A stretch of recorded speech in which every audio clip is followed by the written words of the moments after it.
Olá, nessa videoaula a gente vai trabalhar a função oxigenada éster. E o que poderíamos dizer assim, de uma maneira mais tranquila, para que todo mundo possa compreender de maneira mais fácil, o que é um éster?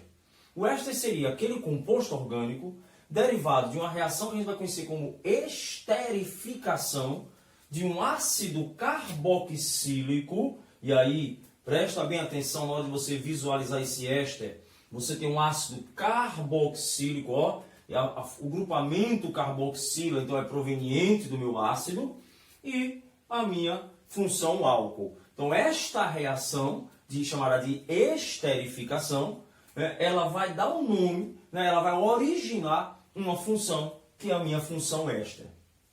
Grupo funcional, que é a parte acho que mais importante para vocês estudantes do ensino médio. É visualizar o grupo funcional e entender que função é aquela. Então, o meu grupo funcional está aqui. RC-O, que é a minha carbonila. A carbonila que foi o que sobrou da reação de esterificação. Por isso, eu estou chamando a atenção de vocês desde já que na hora de fazer uma reação de esterificação, você não vai ter uma neutralização ácido-base. Então, não é o H+, não é o hidrogênio ionizável do ácido que vai sair. Quem vai sair é a hidroxila. Saindo a hidroxila do meu ácido, vai sobrar o meu radical carbonila. Então, o radical carbonila proveniente do ácido se ligará ao grupamento RO proveniente do meu álcool. Mas independente a princípio, independente de quem perde o quê, a gente tem que entender que o meu éster, você vai ter sempre como característica C-O, ou seja, a minha carbonila ligado ao oxigênio e ligado a um radical derivado do álcool. Então, este, C de novo, O, traço R', é o que eu vou chamar do meu grupamento funcional de um álcool. Muitas vezes, a gente vai fazer o quê? Simplificar isso, aí vocês têm que tomar muito cuidado. A gente pode escrever esse grupamento como R, C, O, R'. Aí, logicamente, já não é mais uma novidade saber que o carbono sempre faz 4 ligações. Ele está fazendo uma ligação aqui com o meu carbono, então ele tem faltando 3 ligações. Então, um desse oxigênio, ele está fazendo justamente a ligação dupla, que caracteriza a carbonila. O outro oxigênio ele está fazendo uma ligação simples. Então, a visualização desse grupamento aqui também irá caracterizar para você o grupamento funcional de um éster. Vamos ver isso aí. Tem um primeiro exemplo aqui. CH3, ó, C, O, traço O, CH3. C, O, traço CH2. Eu poderia resumir esse composto da seguinte maneira. CH3, CH2, ó agora, ó. Desculpe, CH2 não. C, CH3C, O, os dois Os, da minha carbonila e do oxigênio, CH3. Então, essa visualização aqui, ó, ela é muito importante para que você consiga perceber que um desses dois oxigênios é justamente a minha carbonila. Como é que ficaria aqui? Você teria o CH3, traço C, não vou colocar a ligação para a gente ficar implícito, O, que é da carbonila, O, CH2, e aí eu vou ter o meu aromático. Então, essa visualização é fundamental para que você possa entender uma propriedade, como eu sempre digo em toda videoaula, não adianta eu querer saber a propriedade se eu não consigo perceber qual é a função. Então, o grupamento funcional, tanto de maneira exposta, como eu digo, de maneira mais fácil de visualizar, ou de uma maneira mais simplificada, a gente é interessante que vocês consigam identificar a função. Então, o que vem a ser um éster? De maneira prática, todo composto proveniente de uma reação de esterificação, ó, o nome, de um ácido carboxílico com um álcool. Beleza? Onde, o que eu estou mostrando para vocês já de antemão. Final, com o passar da aula, a gente vai ver essa reação. Não vai estudar mecanismo ainda, porque a aula é sobre apenas identificar a função. mas a gente vai entender como é que isso procede. Então, o que eu queria que vocês já começassem a ficar ali, né, prestando atenção, é que do ácido você vai ter apenas a carbonila, enquanto o RO ele foi proveniente do meu álcool. Vamos lá. Fórmula geral. Mais uma vez, sendo redundante em toda a videoaula, a fórmula geral, que geralmente os livros não trazem, né? Eu sou uma pessoa que gosto muito de trabalhar a fórmula geral, mas lembrando sempre que eu tenho uma base para essa fórmula geral, já que os compostos orgânicos podem ter vários tipos de cadeias, saturada, insaturada, duas ligações duplas, três e assim sucessivamente.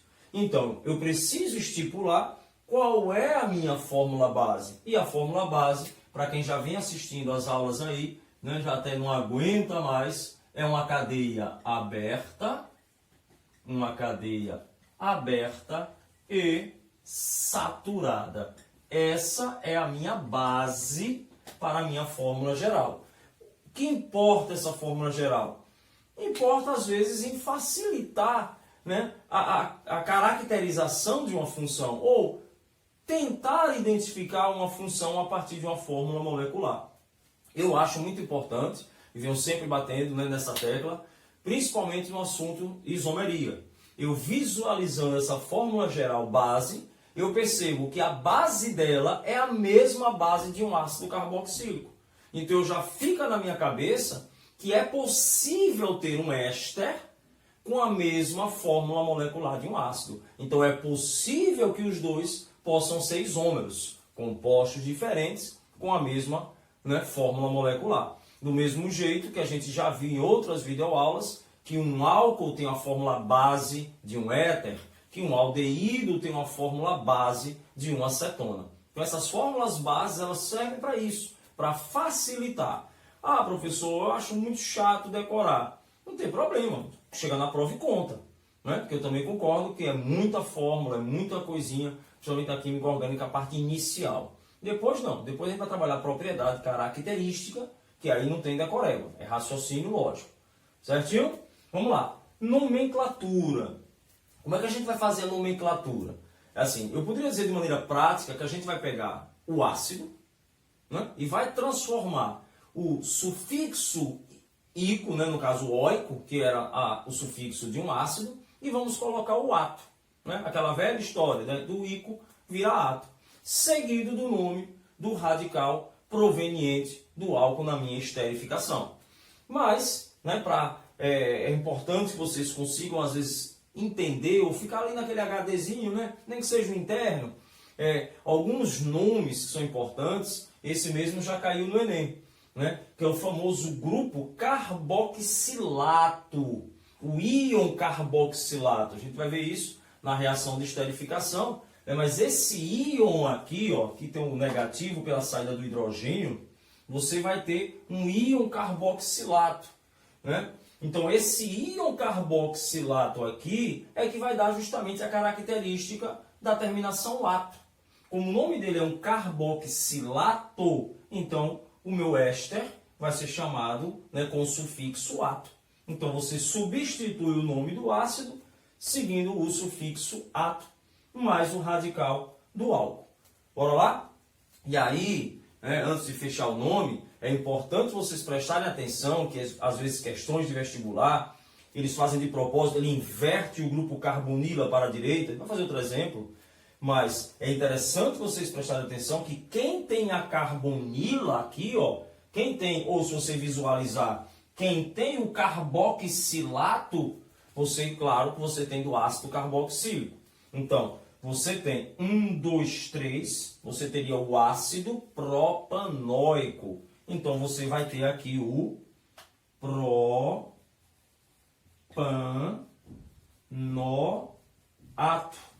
Ou, como eu sempre gosto, você sempre vai trabalhar aí o PAC do mesmo jeito. Prefixo, infixo, sufixo. Foi o que a gente viu. 3 carbonos, prop. Cadeia saturada, an. Terminação, ato. Propanoato. D, né, minha preposição. E o nome do radical. Nome do radical ligado ao álcool, grupamento metil.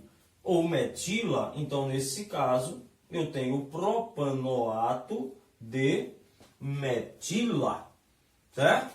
Então, vamos de novo. Vou pegar meu grupamento ácido e prestar atenção. Quem tem aqui a carbonila é o ácido, né? Quem tem a carbonila ou que proveniente da carboxila, né, é o meu ácido, seguido do radical do álcool. Então, prop tem 3, an porque é saturada. Professor, se tivesse uma dupla, né, uma dupla aqui, porque aqui não poderia, mas se eu tivesse uma dupla aqui, ficaria propenoato, o en. Lembrando que nesse caso eu não precisaria dizer onde está a dupla, porque ela só poderia estar aqui. Ela nunca poderia ter uma dupla aqui, senão esse carbono ficaria com 1, 2, 3, 4, 5 ligações. Se eu colocar uma dupla, propenoato de metila. Coloco mais carbonos, butanoato. Aí toda nomenclatura é igual. Prefixo, infixo, sufixo, preposição, o radical proveniente do meu álcool. Certinho? Vamos continuar. Vou dar mais exemplos, né? E depois a gente vai falar sobre a parte de esterificação e também vamos falar um pouco sobre as propriedades físicas, ponto de fusão, ebulição, solubilidade em água. Então vamos continuar, beleza? Continuando, né? Veja esse exemplo aqui. Eu de propósito, aspas, né? Bem aspas mesmo, eu inverti a maneira natural que é cobrado em alguns vestibulares, que geralmente a gente escreve esse éster. Justamente para que vocês prestem atenção que na hora de dar a nomenclatura ou de visualizar, o que eu tenho que ficar preocupado, ó, é com a minha carbonila. Se eu visualizo a carbonila, eu já sei que esta parte daqui, ó, esses 1, 2, 3, 4 carbonos é que vieram do ácido. Esses 2 carbonos foi proveniente do álcool. Infelizmente, muita gente cai nessa pegadinha, às vezes, em vestibular. Né? Qual o nome desse composto? Aí o aluno visualiza lá que é um éster, né? Só que na hora de dar o nome, lá vem ele, com etanoato de butila. Aí, infelizmente, errou tudo. Né? Porque quem participa, quem faz parte, ou quem foi proveniente do ácido, é quem tem a carbonila. Então, meu ácido aqui tem 4 carbonos. Então, 4 but. Então, eu já sei que eu tenho aqui um but. Minha cadeia é saturada, portanto, an. Né? Vamos usar agora a nossa terminação ato de, né? Butanoato de radical. Radical proveniente do álcool, etil, ou também podemos chamar de etila. Então, butanoato de etila. Então, a nomenclatura é tranquila. A única coisa que eu quero chamar a atenção, mais uma vez, é quem está sendo proveniente de quem. Não existe esquerda e direita. 99,9% dos exemplos que a gente faz de éster é sempre trabalhando o ácido na frente, o álcool depois. Aí vem a questão e faz o inverso, o aluno fica sem entender. Não importa, não existe lado de molécula, é só uma maneira mais usual de escrever, né? Usual escrevendo ácido mais álcool, mas eu também posso escrever de maneira invertida. Beleza? Vamos lá. Sem aprofundar, né, o assunto, reações vão ser em outras videoaulas, mas como é que eu posso visualizar uma esterificação? Uma das reações mais importantes nos vestibulares de vocês. Então, uma reação de esterificação, e aí a única coisa que, por curiosidade, você não vai cobrar isso numa prova, por exemplo, de um aluno de segundo ano, de terceiro, o Enem não cobra mecanismo da reação, mas por curiosidade, o que na verdade está saindo, né, como eu falei no início da aula, do ácido, é meu grupamento hidroxila. Essa hidroxila do álcool vai se juntar ao hidrogênio, do ácido, vai se juntar ao hidrogênio do álcool para formar a água. Quando essa hidroxila aqui sai, você passa a ter um carbono aqui eletropositivo. Esse hidrogênio sai, você passa a ter um oxigênio aqui negativo. A união, né, desse carbocátion juntamente com o oxigênio, vai lhe dar a função éster. Beleza? Mas, logicamente, a água. Uma curiosidade é como se descobriu isso, né? Só curiosidade. Como se descobriu quem perde o quê? Os dois têm hidroxila. Vocês vão ver em algumas propriedades químicas que os dois têm ligeiro caráter ácido. Então, como é que eu vou saber quem perdeu hidroxila e quem perdeu hidrogênio? A gente faz essas reações chamadas com marcações. A gente coloca, nesse caso, né, um oxigênio, faz um composto com um oxigênio marcado, radioativo, e a gente vai vendo, visualizando, né, por onde esse oxigênio está justamente reagindo, para onde ele foi. Então, se você faz, por exemplo, a marcação desse oxigênio aqui, na produção, lógico, desse ácido, com o oxigênio marcador, aspas, radioativo, eu vou encontrar ele na água. Eu não encontraria ele no éster. Então, uma maneira, quando a gente não consegue compreender através de mecanismos teóricos, é promover uma reação marcando um daqueles átomos, marcando algum determinado grupamento. E aí você consegue visualizar durante a reação para onde aquele átomo, aquele grupamento foi. Foi o que aconteceu nessas reações de esterificação. Mas isso é só uma curiosidade. No fundo, o que é que você vai visualizar? Vai embora hidroxila do grupamento e o hidrogênio. Mesmo que você erre, né, infelizmente, se for uma questão de marcar X, eu digo infelizmente, porque não é bom errar, você termina acertando. Porque se você tirar o hidrogênio daqui e a hidroxila daqui, vai continuar a mesma coisa. É só, lógico, isso é uma aula, o professor não pode chegar aqui e falar uma coisa errada. Ó, é o hidrogênio do ácido, porque ele liberou H+. Não, isso não existe. Então, de maneira didática, você pode até fazer bobagem, mas uma aula você não pode cometer esse erro. Então, a hidroxila do ácido se junta ao hidrogênio, formou a água, mas, agora, o que aconteceu? Hidroxila, meu carbocátion, um carbono positivo, então você vai ter aqui o CH3C dupla O valência, traço O, traço CH3, traço O, CH3. Esse aqui, como é que seria o nome? 1, 2. Então, eu teria o nome de etanoato de radical metila. Perceba que ele foi originado do ácido etanóico com o metanol, que vai dar o etanoato de metila. Tranquilo?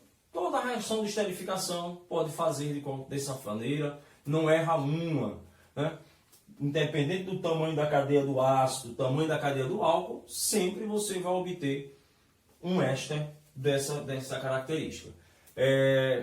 Na bioquímica, a gente vai ver muita reação de esterificação, né, na formação dos lipídios. Né? Lembra lá, ácidos gordos, graxos, longos, né, da última videoaula, né, de graxa, longos, de altos pontos de fusão, reagindo com álcoois. Que aí você vai ter ésteres também longos. E aí você vai ter características, propriedades físico-químicas interessantes. Certo? Mas vamos para cá.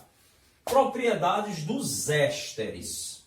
E aí, mais uma vez, né, a grande característica, a grande vantagem da química orgânica é que basicamente todos têm algo em comum. O aumento da cadeia diminui solubilidade. Porque quando você aumenta a cadeia, você está aumentando o caráter apolar daquela estrutura. Bom, vamos lá então. Visualize o grupamento funcional de um éster. Primeira coisa que eu acabei de ver, oxigênio. Se eu tenho um oxigênio na minha estrutura, né, eu tenho um elemento eletronegativo, eu já posso dizer que essa estrutura terá um caráter polar. Se é muito, se é pouco, eu não sei, mas é polar. Tranquilo? E outra coisa, se eu sei que ela é polar, eu já percebo aqui, ó, pela visualização dessa estrutura, que entre elas eu vou ter a famosa ligação do tipo dipolo permanente. Não seria uma ligação de hidrogênio, porque eu não vou ter aí o OH junto, né? Aquela história da diferença de eletronegatividade. Você não tem hidrogênio ligado ao oxigênio. Então você não teria uma ligação, mas o polo lhe daria um dipolo permanente. Professor, então você está dizendo que toda molécula de éster é polar? Não, não é o que a gente vem sempre batalhando nas nossas aulas aqui, que quem vai definir é o R. Então eu posso dizer que quanto maior for meu R, menor será a minha solubilidade. E aí, por favor, se eu digo solubilidade em alguma coisa, né? Nesse caso, solubilidade em quê? Em água. Se você está aumentando o R, você torna ela mais apolar, mais solúvel em solventes apolares e diminui a solubilidade em água. Ponto de fusão e ebulição. Também já foi discutido, bonzinho. Se eu sei que ela é polar, eu já sei que ela tem um relativo ponto de fusão. Vantagens. Tanto solubilidade como o ponto de fusão são propriedades que a gente compara. Eu não posso dizer todo éster é solúvel. Não, mas eu posso afirmar que um éster com 3 carbonos é mais solúvel do que um éster com 10 carbonos. A mesma coisa você vai ter com ponto de fusão e ebulição. Entre eles, então, primeiro ponto, né? Se você estiver comparando a mesma função, quanto maior o tamanho da cadeia, maior o ponto de fusão e ebulição, maior superfície, maiores induções eletrostáticas. E se você compara entre outras funções, aí é tranquilo.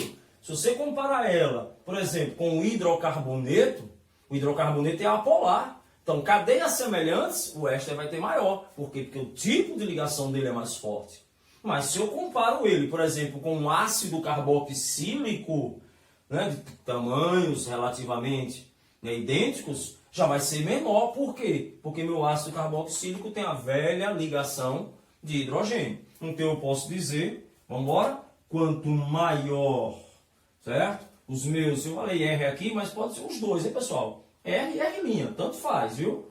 Quanto maior o R, pode ser derivado do ácido ou do álcool. Você vai ter maior o meu ponto de fusão e o ponto de ebulição. Né? E entre compostos diferentes, eu lembro lá, o DDP, vou botar aqui, ele é maior do que um DDI, mas ele seria menor do que uma ligação de hidrogênio. Aí eu vou ter que visualizar quem eu estou comparando. Essa última característica que eu falei aqui do R me fez lembrar lá na bioquímica, né, os cerídeos. Quando você fala de cerídeos, você fala em substâncias sólidas, né, impermeáveis em água. Ó, R grande é um ácido graxo e um álcool que a gente chama de gordo, um álcool de cadeia longa. Então imagine, um R com 15, um R' com 8, 10, o que é que eu passo a ter? Uma estrutura absurdamente grande, então de baixíssima solubilidade em água, de alto ponto de fusão. Por isso que os cerídeos são sólidos, né, que impermeabilizantes, insolúveis em água e de alto ponto de fusão. Foi só uma curiosidade, veio agora na cabeça, mas a gente estuda com calma, né, nas aulas de bioquímica. Beleza? Bom, essa foi mais uma, né? Função éster. Um abração, pessoal.